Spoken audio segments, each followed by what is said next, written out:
L'aéroport Toulouse-Blagnac, le partenaire des entreprises du Grand Sud-Ouest, vous présente le Club Éco d'Objectif-News.tv.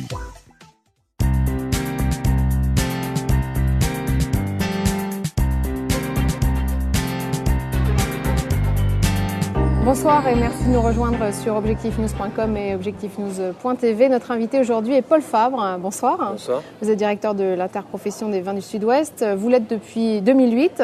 Vous avez multiplié depuis les opérations de promotion des vins du Sud-Ouest. Vous êtes satisfait des premiers résultats? Est-ce que d'abord vous les voyez, ces premiers résultats?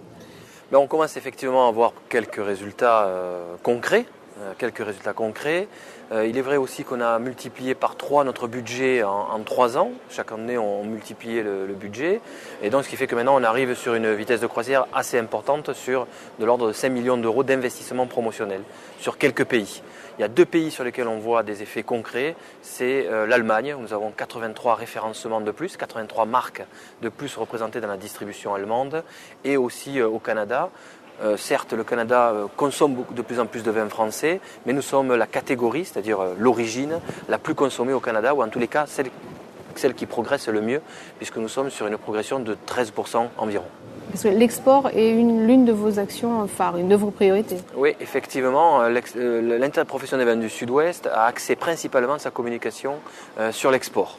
Alors en ce moment, nous sommes en train de réfléchir aussi à un travail sur la proximité. Je pense notamment à Toulouse, parce qu'on ne peut pas négliger ce volet-là, et je pense que nous y reviendrons. En revanche, l'export est un enjeu fondamental pour nous, pour la bonne et simple raison que les marges de développement, de croissance, se trouvent à l'export. Et quand on parle d'export, il faut bien viser certains pays.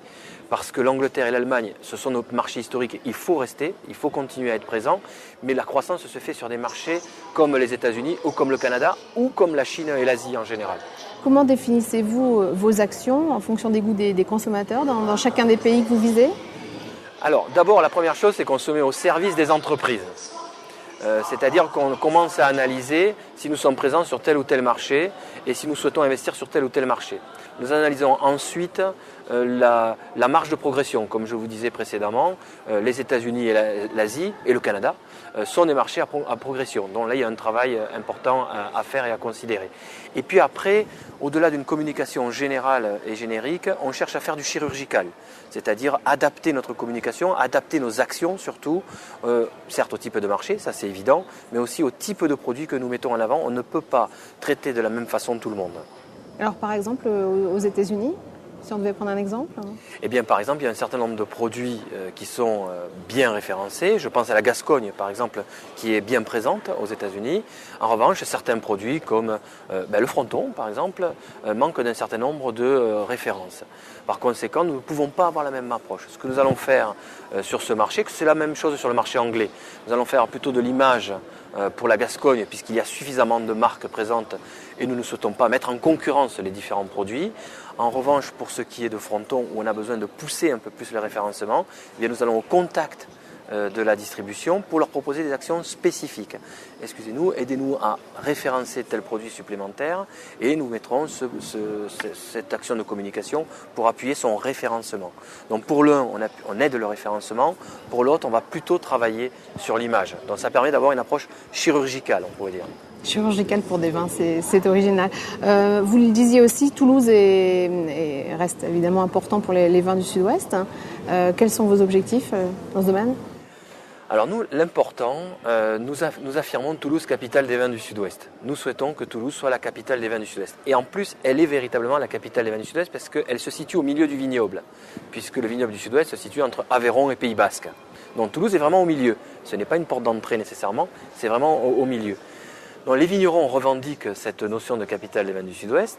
En revanche, les consommateurs ont peut-être besoin d'un travail explicatif. Pourquoi Toulouse est la capitale des vins du Sud-Ouest? Et je dis les consommateurs, mais les professionnels, et je pense aux restaurateurs en particulier, ont aussi besoin de ce travail pédagogique.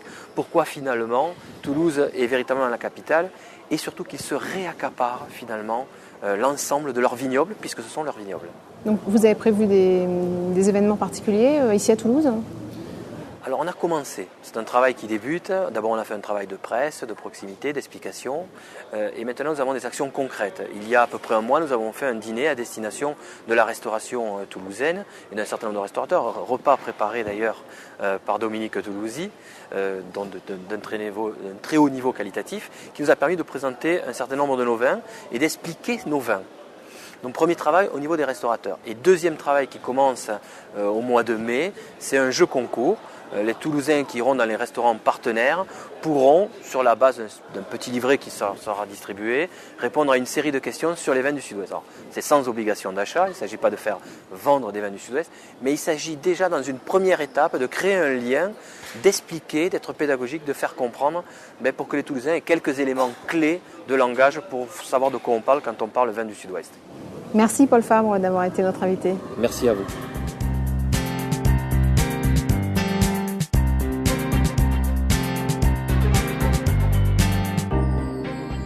L'aéroport Toulouse-Blagnac, le partenaire des entreprises du Grand Sud-Ouest, vous présente le Club Éco d'Objectif News.tv.